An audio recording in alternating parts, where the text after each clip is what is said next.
বাংলাদেশের মানুষ চিরদিন তাকে স্মরণ রাখবে। তার উপরে জুলুম হয়েছে, নির্যাতন হয়েছে, কিন্তু কোনোদিন তিনি অন্যায়ের কাছে মাথা নত করেননি। তিনি বাংলাদেশের মানুষের জন্য বিলিয়ে দিয়েছিলেন।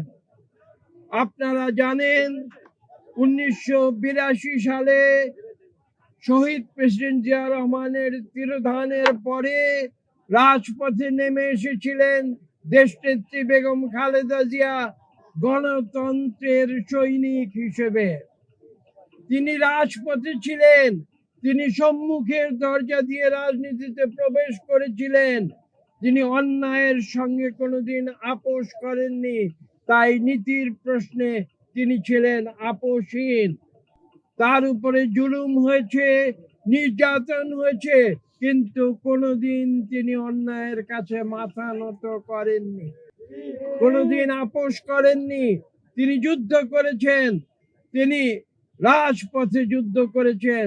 যখন 2009-এর পরে যখন স্বৈরাচারী আওয়ামী লীগ সরকারে নির্যাতন, অত্যাচার, মিথ্যা মামলা তার উপরে নেমে এসেছিল, তখন অনেকে তাকে পরামর্শ দিয়েছিল যে আপনি কেন এই কষ্ট আপনি সহ্য করছেন।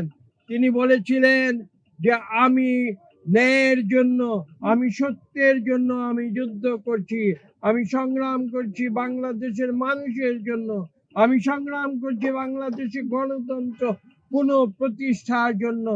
তিনি যেভাবে বাংলাদেশে একবার সেনা শাসন থেকে অব্যাহতির জন্য এদেশে যুদ্ধ করে পার্লামেন্টারি গণতন্ত্র ফিরিয়ে এনেছিলেন, ঠিক একইভাবে পরবর্তীতে 2024-এর ছাত্র জনতার আন্দোলনের পূর্ব মুহূর্ত পর্যন্ত তিনি গণতন্ত্রের জন্য সংগ্রাম করে গিয়েছেন স্বৈরাচারী আওয়ামী লীগ সরকারের বিরুদ্ধে, এবং তিনি সেই যুদ্ধে নিজেকে বিজয়ী বলে তিনি প্রমাণ করেছেন।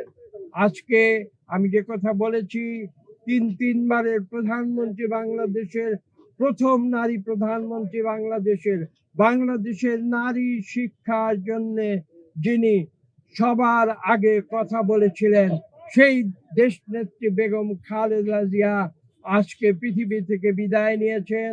আমরা বিশ্বাস করি বাংলাদেশের মানুষ চিরদিন তাকে স্মরণ রাখবে। আপনারা সিদ্ধান্ত শিগগির জানতে পারবেন। আমরা কিছুক্ষণের মধ্যে আমাদের সভা আহ্বান করেছেন আমাদের জনাব তারেক রহমান। আমরা সেই সভায় যাচ্ছি এখন, এবং সেখান থেকে সমস্ত সিদ্ধান্ত নেবার পরে আপনাদের অবহিত করা হবে।